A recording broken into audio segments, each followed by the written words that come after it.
I moved into a beautiful villa in the heart of Spain, in a town littered with smiles.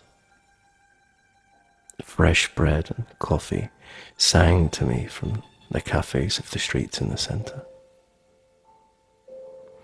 Every morning I'd wake up and head to the cafe downstairs.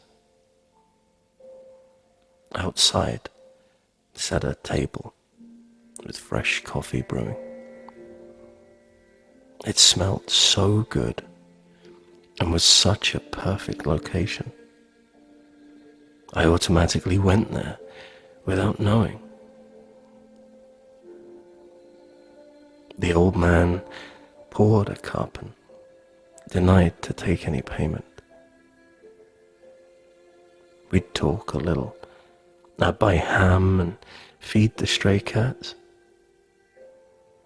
It became part of my day as I'd walk through these new streets.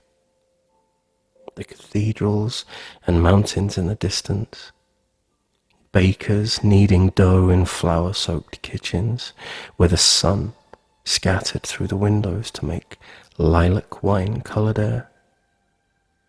The bread they were making was called ochillos. It's kind of like a brioche, dusted with the finest smoked paprika and cracked black pepper and sea salt. Outside, the garlic butter perfume and charcoaled grilled meats that would sing to me like sirens calling me into the street. As the sun went to sleep, the warm night air kissed my skin's transpiration and I smile just at the idea of being alive. I get this.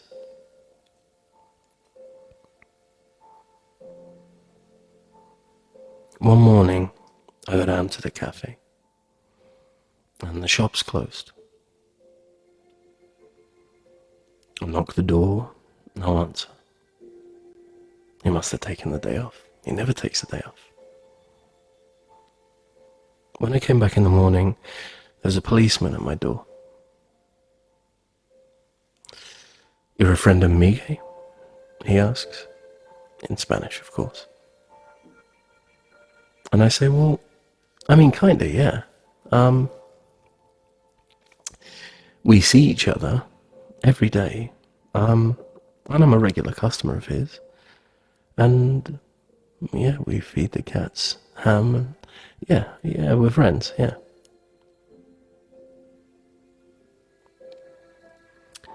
I came to learn that day that Miguel had not only passed away, but he'd never owned or run a cafe. His daughter had come by to fill me in and leave me his leftover coffee. And she said that these short few months with me somehow had me become a part of the family. I remember hearing about you for the first time. I laughed so hard that I cried. My father walked in and said, "I've found you a husband." A man sat down at my breakfast table one morning, said good morning, and asked me for a coffee, so I made him one. And he's been coming back every day since. He's kind of a handsome young man, a little chubby, but he's a poet and a musician. He plays guitar, and I think that he's singing to the moonlight. Occasionally he comes down and we share a cigarette and a coffee as we talk through the night. She said that he didn't have the heart to tell me, that he wasn't a barista, and that the coffee thoughts we shared were all that anyone ever really needs. It uncovered all of my fears that there's always been nothing between my ears.